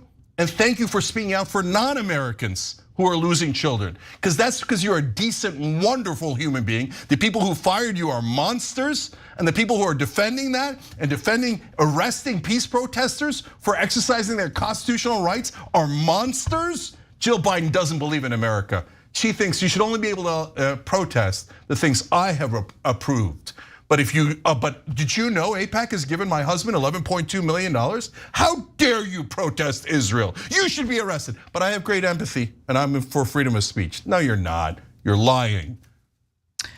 All right, let's switch gears, talk a little bit about some allegations against Trump that I don't think are gonna make much of a difference, but it's worth knowing what the allegations are, especially since it comes from someone who worked closely with him on The Apprentice. Emmy-nominated producer Bill Pruitt used to work on The Apprentice with Donald Trump, of course, and now that his 20-year non-disclosure agreement has expired, he's ready to tell all about the former president and what he was like behind the scenes. Now, he wrote about this in a piece over at Slate titled "The Donald Trump I Saw on The Apprentice. For 20 years, I couldn't say what I watched the former president do on the set of the show that changed everything. Now I can." And so he kind of sets up the story by giving the context, and then he talks about very specific examples of Trump being incredibly misogynistic and sexist on set, while also saying deeply racist things. So we'll get to that in a moment. He says, "I was one of 4 producers involved in the first 2 seasons. During that time, I signed an expansive non-disclosure agreement that promised a fine of $5 million, excuse me, and even jail time if I were to ever divulge what actually happened. It expired this year. No one involved in The Apprentice, from the production company or the network to the cast and crew, was involved in a con with malicious intent. It was a TV show and it was made for entertainment. I still believe that, but we played fast and loose with the facts, particularly regarding Trump. And if you were one of the 28 million who tuned in, chances are you were conned." And so we've heard some of these allegations before, that Trump wasn't really like as successful as he claimed to be. But let's get into the details about the sexism and racism after Cenk makes a very concise point. That's funny. So guys, I also know someone that worked at The Apprentice, and I want to get into not just the racist stuff, but how they built up this con together. NBC and Trump together decided to con the American people into believing that he was a successful businessman. I think that tells you more about the media than it does about Donald Trump. And I don't want you to miss that part of the story, so we'll get to it in a second. Definitely. So let's start with the alleged sexism on set. Bill Pruitt writes, "While leering at a female camera assistant or assessing the physical attributes of a female contestant for whoever is listening, he orders a female camera operator off an elevator on which she is about to film him. She's too heavy," I hear him say. Jesus. So this is very similar to what he would say about Miss America contestants if he believed that they were overweight. And then after he was accused of that, he would double down on it kind of shamelessly. So that's part of the reason why I don't think that these allegations are really gonna make a difference at all. Certainly not with the voters and who they're currently supporting in this election. It's because a lot of this stuff is stuff that we already knew about Trump. But let me give you more. Another female camera operator, writes Pruitt, who happens to have blonde hair and blue eyes, draws from Trump comparisons to his own Ivanka Trump. "There's a beautiful woman behind that camera," he says, toward a line of 10 different operators set up in the foyer of Trump Tower one day. "That's all I want to look at." And then finally, this part stood out to me the most. Trump corners a female producer and asks her whom he should fire. She demurs, saying something about how raises his hand, cupping them, or his hands, cupping them to his chest. "You mean the one with the," basically talking about her breasts. Yep. He doesn't know the contestant's name. Trump eventually fires her. I mean, I have to admit, I'm not surprised by any of this. Trump is openly misogynistic. It's just who he is. Yeah. And what's really surprising to me is how in previous election cycles, prior to Trump running in 2016, like the smallest misstep would destroy a campaign. But with Trump, I mean, this kind of stuff keeps coming out and no one seems to, I mean, the Democrats care, but the Democrats weren't gonna vote for him anyway. Yeah, so first of all, the misogyny is over the top, but he's already been convicted in a civil trial of sexual assault, and it didn't change anybody's vote on the Republican side. Right. We all, of course, heard the legendary Hollywood Access tape about grabbing them by the pee. His like dismissal of anyone based on looks, of oh, she's fat, I don't like her. It's really disgusting. And he actually picks his cabinet members based on that, and he says it. He says, "Oh, I picked him because he was out of Central Casting. I didn't like his mustache. Chris Christie's too fat." I mean, this guy's a moron who makes decisions that affect the country and your lives based on this kind of stuff. Now we got the N-word coming up, and then I'll tell you about the media. Okay, so this is the part that Pruitt claims there is footage of, and he is demanding that the footage be released. So let me give you the incident, and then we'll talk about the existence of that footage. So basically, Pruitt details one discussion about who should win the season as it came down to the two final contestants, okay? One of those final contestants was a gentleman named Bill Rancic. As you can tell, I never watched the show, but there was Bill Rancic, who, by the way, eventually won and earned a job at the Trump organization. But the other contestant, other finalist, was a black contestant by the name of Kwame Jackson. Now, here's how the conversation went down when they were trying to decide who to eliminate and who would win. Caroline Kepcher, who runs Trump's hospitality units and one of his golf clubs, expresses how she observed Jackson at the casino overcoming more obstacles than Rancic, particularly with the way he managed the troublesome Omarosa. Jackson, Kepcher maintains, handled the calamity with grace. So obviously someone who works for Trump looks at the two final contestants and says, no, Kwame Jackson, which is the black contestant, he did a masterful job with this one incident. I think he should win. Okay. I think Kwame would be a great addition to the organization, she says to Trump, who winces while his head bobs around in reaction to what he is hearing and clearly resisting. Why didn't he just fire her, meaning fire Omarosa, Trump asks. It's a reasonable question, Pruitt says. But then here's where things get bad. That's not his job. Jay Beanstalk, the showrunner, says to Trump, that's yours. Trump's head continues to bob. I don't think he knew he had the ability to do that, Kepcher says. And then at that point, Trump weighs in and says, yeah, but I mean, would America buy a N-word winning? So this is the moment or the exchange that Pruitt says there's a video of, and he's demanding that the video be released by Mark Burnett. So Burnett allegedly told Trump that no, the footage doesn't exist, but who knows what's true. Yeah, Trump tweeted about it. I talked to Burnett and he says in caps, no tapes. That's kind of an admission. That's saying, I double checked to make sure that they didn't have me saying it on tape. I know. Because I definitely said it. I know. And Mark confirmed that there's no tapes. Whew, you idiot, you're admitting it. It's just so, does not think before he tweets, okay? And he doesn't think, period. Yeah. Before, during, or after. So now look guys, to the point I was making about the media. So this producer says, look, this is in essence what we do in all reality shows. Not that they're all fake, but what we do is we just do sleight of hand. And he uses a magician as an example. Our job is to trick you into looking at it from a different perspective that isn't exactly true. So for example, with Donald Trump, we knew that he had an endless string of bankruptcies. He was a terrible businessman, but we didn't have any other choices because they had apparently already asked actual successful businessmen, and he names a couple in media, Spielberg, Katzenberg, Geffen, etc., and they wouldn't do it. The only one who would do it was Donald Trump. Of course, he loves the cameras. And he's like, we're gonna pretend that I'm a successful businessman? He's like, I love it, I'm in, right? And he got an enormous amount of money from NBC for doing this. So he steps in, and they're like, so what we would do is we would just show you different angles. So we wouldn't talk about his bankruptcies, we talk about how great he was for recovering from his bankruptcies. It was many years, and by the way, Pruitt seems to acknowledge this in his piece, but it was many years of positive, manufactured and inaccurate PR on behalf of Donald Trump, which certainly helped him win the 2016 election. 100%. Yeah. And he said, look, and then the bankruptcies, okay, well, he recovered from them. How? Well, then Pruitt gets into, well, we knew all the people he was ripping off, but we covered that up too.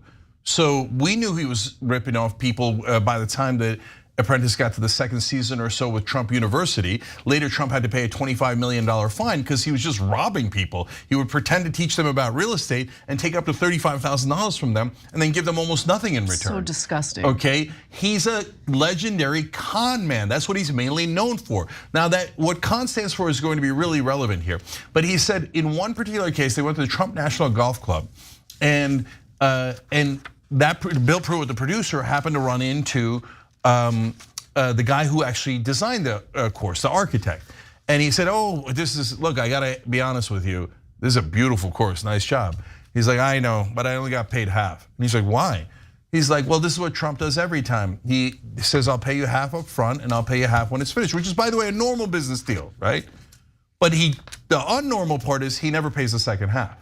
So he's like, by the time we finish the thing, and I'm supposed to give him a half, he then gives me a speech about, you're gonna have to sue me, your lawyers are gonna cost more than the second half of the payment, so why don't you take a lot less? Give me a new number, which is almost nothing. And then the guy's like, damn it, I'm screwed. So he gives him a new number, and Trump doesn't pay that. So he just never paid the second half. That's what he does every time. I've told you many stories about this from other business contacts. He'll get booked at a convention. He'll charge like $1 million to show. Fine, he's a celebrity, he charges that much, no problem, right? And then they'll design the entire conference around him.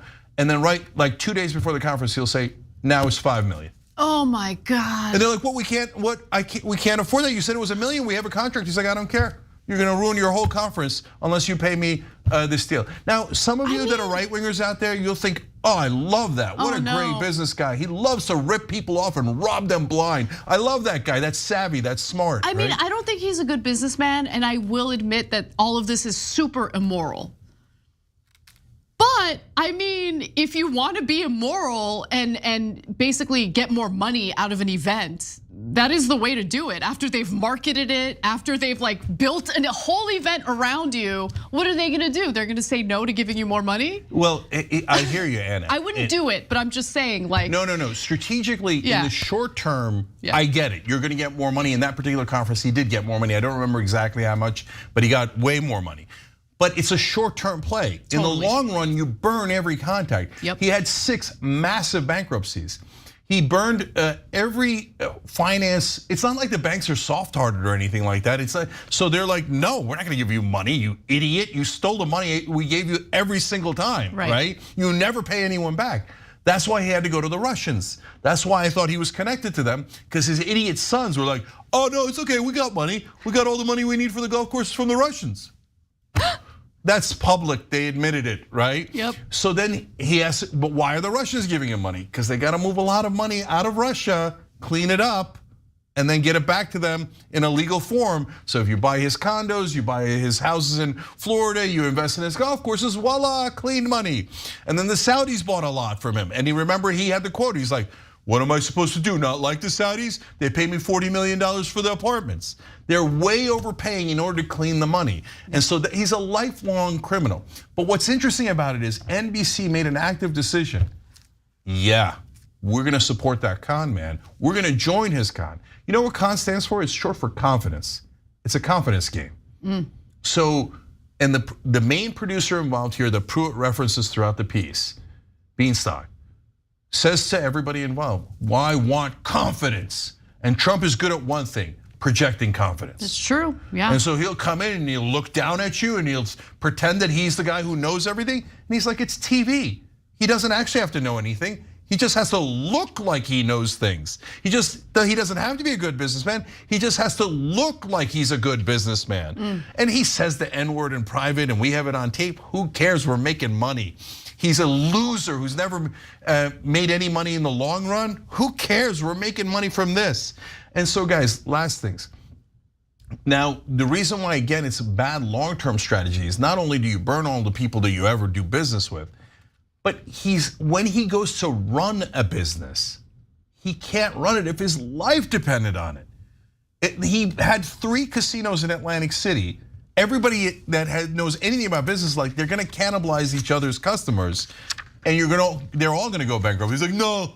And apparently, according to one of his executives, he did it because he liked to see his name in lights, and that way he could see in Atlantic City, Trump, Trump, Trump. They cannibalized each other's customers, they all went bankrupt. He's one of the dumbest people who's ever been involved in business. So then you say, well, how is he rich? His dad gave him $413 million, he lost it all. And through The Apprentice, he made $400 million. Doing the one thing he's good at, conning Americans into believing that he's something that he isn't. And NBC helped him all along the way. And that's how the media tricks you. And it's not just exclusive to Donald Trump. The media has also tricked almost all Americans for my entire life into believing that politicians are having debates about policy and issues, when in reality, all the reporters know that they're taking millions of dollars from donors and lobbyists and then doing exactly what those donors and lobbyists want. But they're running this amazing con on all of you guys. Oh, Lindsey Graham thinks this and the senator from Connecticut thinks that. They think, where's the check, just like Donald Trump. All right, when we come back from the break, we'll talk a little bit about how an actress is going after people on social media who are on the right side of the Israel-Gaza war, and it's because she doesn't like the image they're posting to show their support for Palestinians. Her name's Rachel Zegler. You might be familiar with her. We're gonna talk about her and more when we come back. Don't miss it.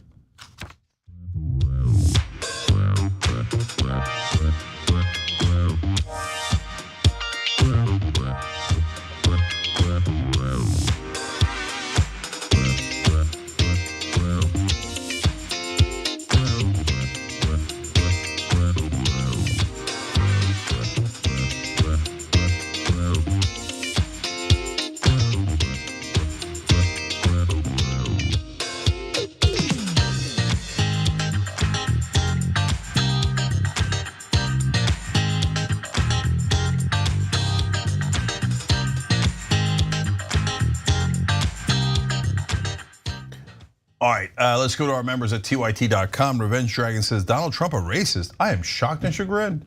That's funny. Shipwrecked Super Yacht says, I do illegal document processing for a living. You'd be shocked how many private companies have anti-BDS clauses in every one of their agreements. If they find out a subcontractor tweeted something, their funding can be in jeopardy. It's disgusting. Do you understand what anti-BDS is? That's the boycott, divest, and sanction movement against Israel. So in America, your living can be canceled if you dare to criticize Israel in the wrong way. But when talking about cancel culture on television and in mainstream media, the biggest case of cancel culture is how you'll be potentially arrested, lose your living, be fired if you protest Israel. Never mentioned on television. Never ever mentioned. It's insanity. And I love that you guys are giving specific examples. There's another reason why I like doing the show with members. Zoolander Establishment Dem says, he's saying there are no troops in Rafah, referring to Anthony Blinken. He says, Blinken, you'll miss it, I guess. Okay, Patience says, my prediction is that when Americans en masse look back on Gaza the way they look back on Iraq, hopefully in way less time, you guys are going to get a lot of attention for being the truth tellers at a time when everyone else was spewing out Israeli propaganda. Patience, I appreciate you. I'm just not sure that that's true. You're right, they'll look back and later go, oh golly gee, oh were they murdering people at tens of thousands at a time? Oh, do bombs burn people alive? Oh, oh my God, we regret what happened. Golly gee willikers, we just didn't see it at the time. That part is definitely true. But them turning around and saying we were right, brother, we've been right about 100 things. We were right that Trump was gonna win 2016. We were 100% right about the Iraq war. We were right about the financial collapse. We've been right about almost every single thing. No one's ever turned around in mainstream media and be like, oh yeah, Cenk did predict that. Anna did say that. Never, never. Their job is to do propaganda. They don't want to give credit to people who do truth. Davjack says, in June of 2023, I left the Democratic Party and registered an independent. I also joined TYT after watching since 2020. I'm happy to be part of the awesome TYT family. I can watch TYT all day. Love it, guys. And of course, if you're a member, That's literal. You could watch Damage Report, Indisputable, us, and you could watch anytime, any show, any special that we do. Members get all of our content, obviously. Apes Together Strong said, in regard to Cenk's analysis of mainstream media just realizing Biden's vulnerability yesterday, when I first saw TYT videos on Facebook in 2015, I thought that this channel is extreme. I stopped watching. Then I started seeing mainstream media say a fraction of what Cenk said months after the fact. I came back to TYT and haven't left. We are too strong. I appreciate you, brother. That's exactly right. And guys, you all be the judge. You watch what we say, what the other guys say, and you'll see who's telling the truth or not. Illuminate, thank you for becoming a member. Same with Timmets63 and Cameron Uliberry. They all became members through tyt.com/team. And Rolly Jim and Mammoth, thank you for donations. We love you guys.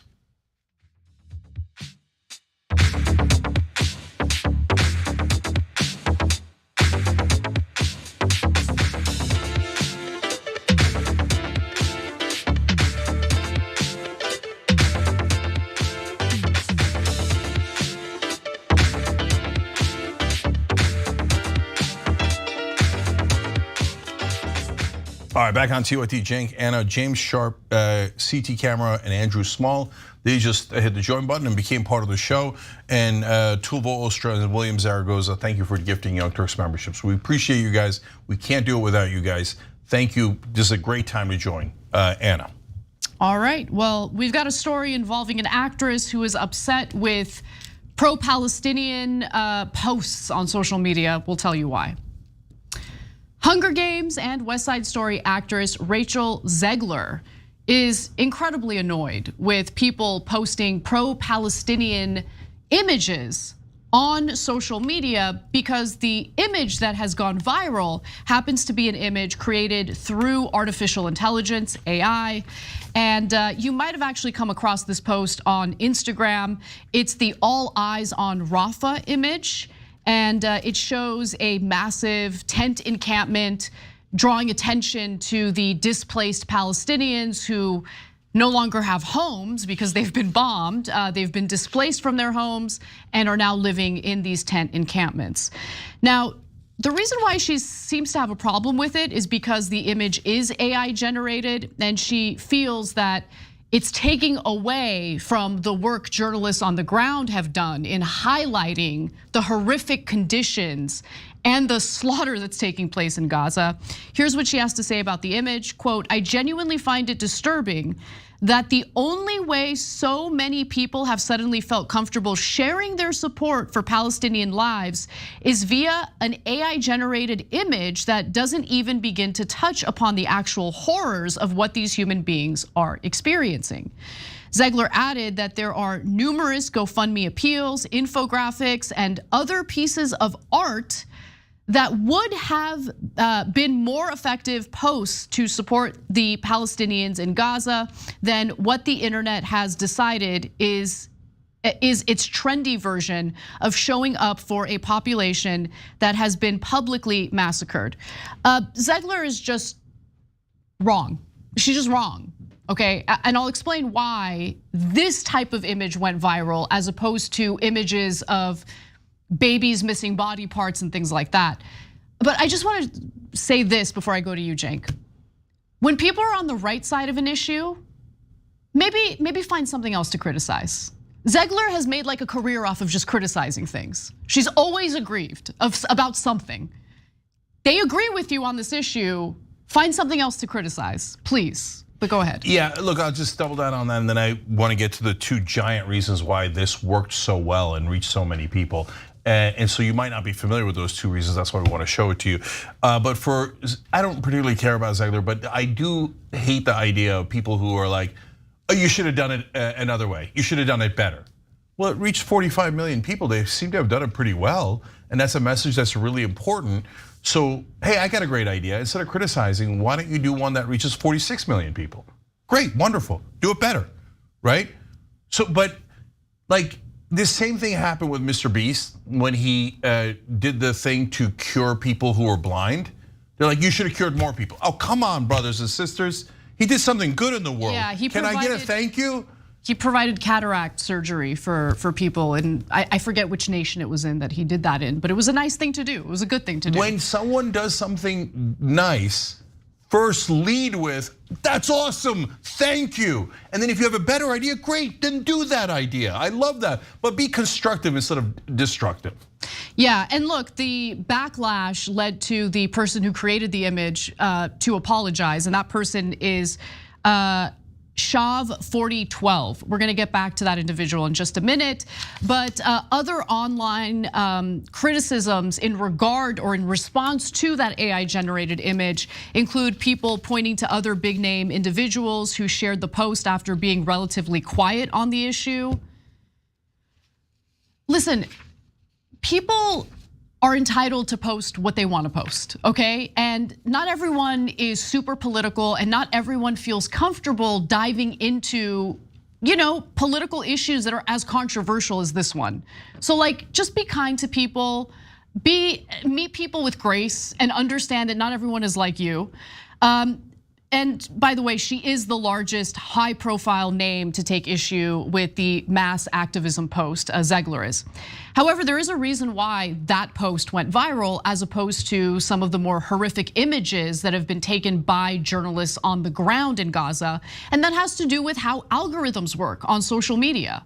So if you're posting something that's gruesome, if you're showing bloodied bodies, if you're showing a dead body, that post, because of the way the algorithms work, is gonna be buried or it's gonna be shadow banned. Something that's generated through AI and doesn't have that kind of imagery is more likely to go viral because it's not going to be flagged for the type of explicit content that you might see in some of the other images coming out of Gaza. Yeah, so there's another reason too, but first, look, again, let me double down on what Anna is saying about people who got to the right opinion. So Bernie was late in saying that what Israel's doing in Gaza is, who cares that he's late? He got to the right place, and he's the most powerful, well-known senator calling for Israel to stop and for us to stop sending money to Israel because they're killing too many Palestinians. Thank you, Bernie Sanders, for getting there. The head of Human Rights Watch, he got there late. He's a Holocaust survivor, okay? And so Bernie lived in Israel. This guy who's a Holocaust survivor thought Israel had a right to defend himself, but now they both say it's a genocide. Of course, like the head of Human Rights Watch says, it's clearly a genocide now. Thank you for getting there is the right reaction.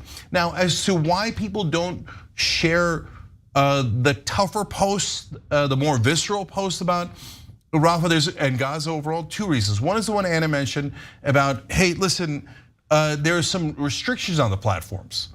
And so there'll be known restrictions. They ban some violence having nothing to do with Gaza. They just say, hey, we can't show a headless baby.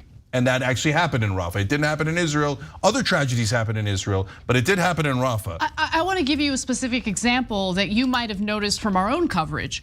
Whenever we're showing you guys footage from Gaza, and there are dead bodies, children who have been severely injured, we blur it out, because if we don't, that video, you're never gonna see it. It's not gonna show up on your feed. It might be demonetized entirely. So there are rules and terms of service, and they vary based on which platform you're talking about. But that doesn't mean that we're sanitizing our coverage of it. It's very clear we're explaining exactly what's happening in Gaza. Right, and that rule is true whether it's Ukraine, Iraq, America in terms of violence.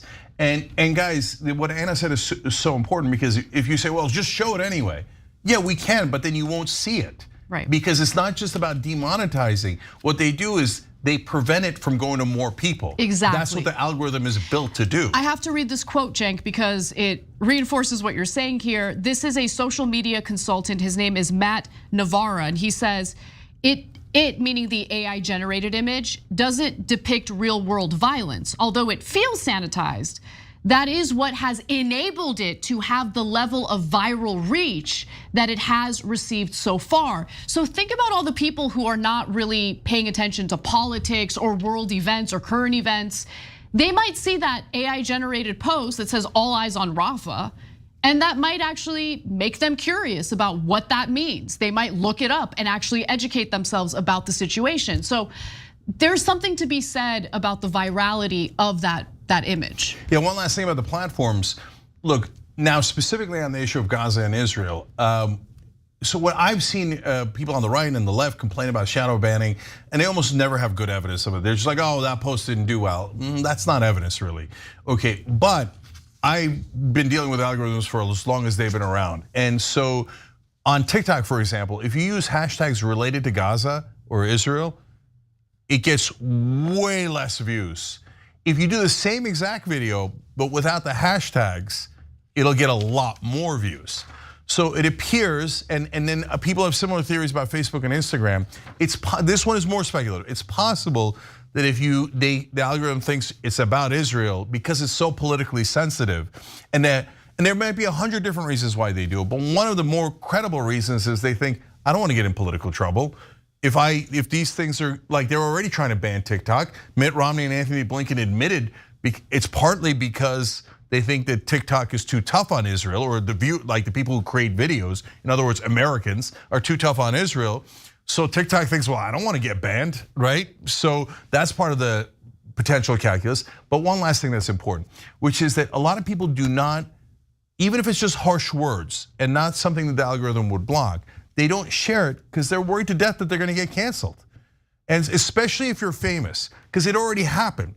Earlier on, Hollywood did a purge where a couple of people said, oh my God, I can't believe Israel's doing this, in fairly benign language. And they were, some of them were fired, and one of them was super powerful in Hollywood, and she was almost fired, right? And then these giant celebrities had to come in and go, well, I kind of like her. Maybe we allow her to criticize Israel a little bit, right? We just did a story earlier in the show that a nurse was fired. The student protesters were arrested. So I don't blame the celebrities and the powerful people who don't retweet me or share things from the Young Turks, because they're worried. These guys are telling the raw, honest truth. If I share that, I might get fired or I might get canceled. And that's the environment that America lives under. You all have to check to make sure, is it okay with Israel or is it not? I mean, CNN literally has all their stories go through the Jerusalem Bureau because it has to be checked by Israel before they put it on air. It's insanity. And so that's the reality. That's why I love what they did with All Eyes on Rafah. And the creator, please don't apologize. You did a brilliant job because you brought attention to the issue in a way that people were able to see it. And that's why All Eyes on Rafah is kind of a perfect words and symbol for this entire thing here. And thank you, brother or sister, for getting that message out. When we come back from the break, we'll talk about a person basically telling on themselves during a court proceeding, and no, it wasn't Donald Trump this time. Hilarious.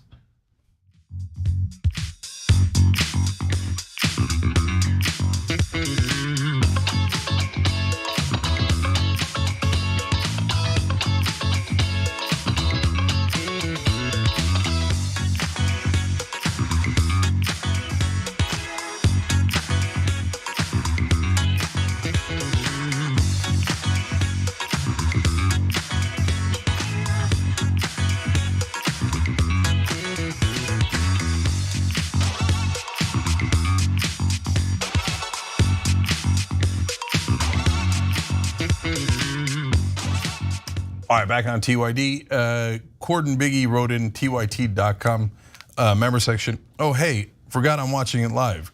I can comment and they might read it. There, I just read it. Cord, mission accomplished. All right, let's go to Twitch. Unprecedented Madness wrote in, am I the only one worried about what's gonna happen in Gaza while the news cycle keeps talking about Trump? They wrote that earlier in the show, and what do? By the way, guys, we know that if all we talk about is Trump's trial today, we'll have a lot more viewers. But we're choosing to talk about Gaza and other important issues because we want you to get all of the news. So there, you were concerned about it and we delivered. Sea Prince Reborn Dragon says, Cenk, Anna, wait, Trump can actually still get the most important job in the land as a felon? Yep. But I can't get one cleaning pools. Yeah, I mean, that's such a great point. Yeah. And meanwhile, all of MAGA will complain, oh, poor Trump, he's a victim. Well, okay, well, how about other felons? Right? And they'll say, oh, no, we don't, boo, we don't care about you. We only care about our prince. Suddenly allowing felons to vote. Big important issue for conservatives. Yeah, It's amazing. Tai Chi Chuan Dragon wrote in, Cenk, I'm so happy. I'm glad to gift my other 10 subs this month to this wonderful show, I think is what they meant. My May has been rough, but now we have something to be happy about. That's awesome. We appreciate you. And by the way, thank you to everybody who gave gifts on Twitch as well.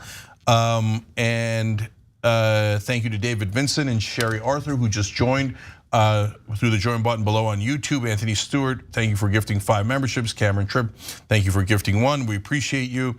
Now let's go to Super Chat.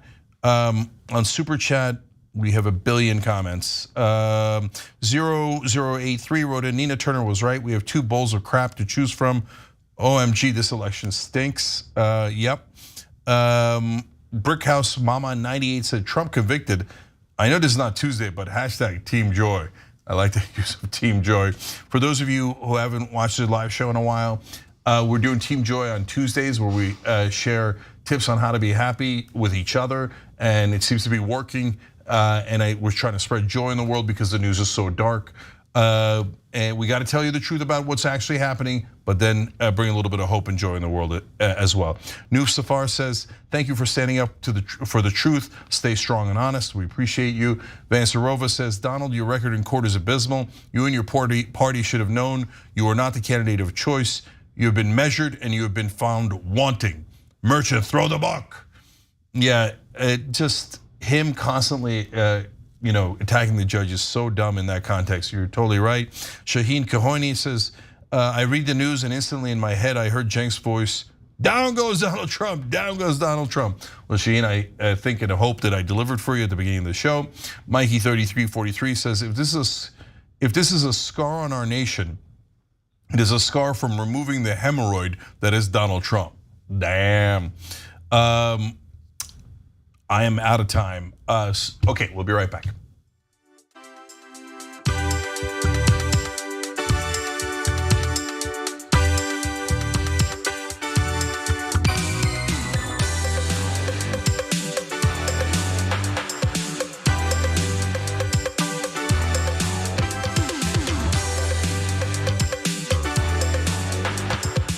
All right, back on Young Turks, Cenk and Anna with you guys, and Nazik Hook and Queen Eternal. Thank you for donating through Super Chat. We appreciate you guys. And Rotor T2016 and Willard 1992, thank you for donating and becoming members through tyt.com/team. That's the best way to donate. We appreciate you guys. Anna. Let's get to our next story. So maybe I don't understand something. This is a driving while license suspended? That is correct, Your Honor. And he was just driving, and he didn't have a license. Corey Harris joined a virtual court hearing after getting in trouble for driving with a suspended license. He decided it was a good idea to Zoom into court while driving. So Judge Jay Cedric, how did you not think about this before you made this stupid decision? The charge was driving without a license. It's not like it was an unrelated charge.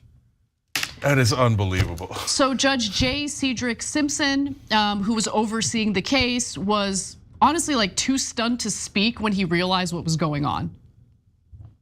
Assistant Public Defender Natalie Tate for Mr. Harris, who should be present via Zoom.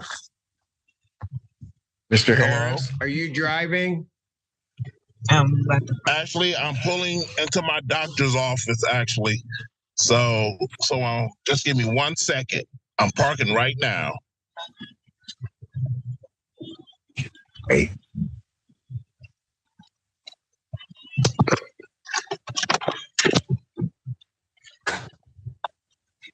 You stationary? I'm pulling in right now at this second. Yes, I am. All right. What are we doing? Your Honor, we are respectfully requesting an adjournment in this matter, up possibly 2 to 4 weeks if the court would allow.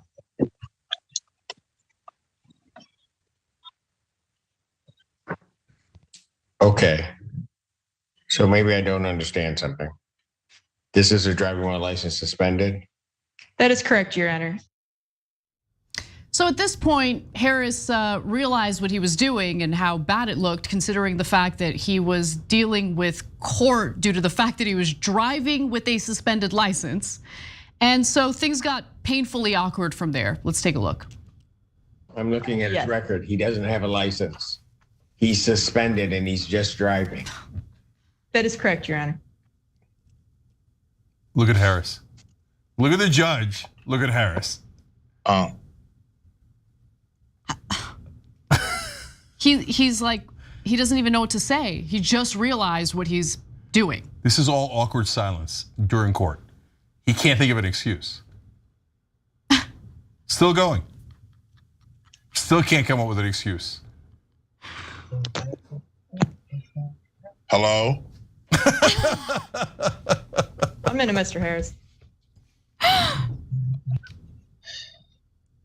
don't even know why he would do that. So defendant's bond is revoked in this matter. Defendant is turning himself into the Washington County Jail by 6 p.m. today. Failure to turn himself in will result in a bench warrant with no bond.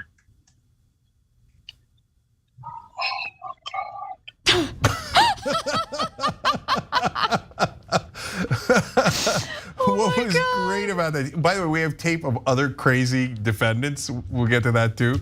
But what was great about that is both the judge realizing how dumb that move was, and Harris also realizing how dumb that move was. It took Harris a while though to realize how dumb that move was, which is amazing. Like, I love the whole part where he's like, "Oh yeah, I'm driving, but don't worry, I'm looking for parking right now." You know, I'm looking for parking right. And the whole time he's got his seatbelt on, and he's like, "Were you just driving?" He's like, I mean, you see the trees moving in the background. Like, you can see that he is in motion. Insane. So look, we don't know too many details about this particular case other than what we just watched, and the fact that court records show that Harris was booked into county jail that evening, but was eventually released on bond. Another hearing is set for June 5th. And look, this isn't the first time that Zoom court hearings have gone viral. Back in 2021, a Zoom proceeding for a domestic violence case had to be cut short after it became pretty clear that the defendant, Kobe Harris, was Zooming in from an apartment of the alleged victim. Let's take a look. Your Honor, I have reason to believe that the defendant is in the same apartment as the complaining witness right now, and I'm extremely scared for her safety. And the fact that she's looking off to the side and he's moving around, I want some confirmation that she is safe.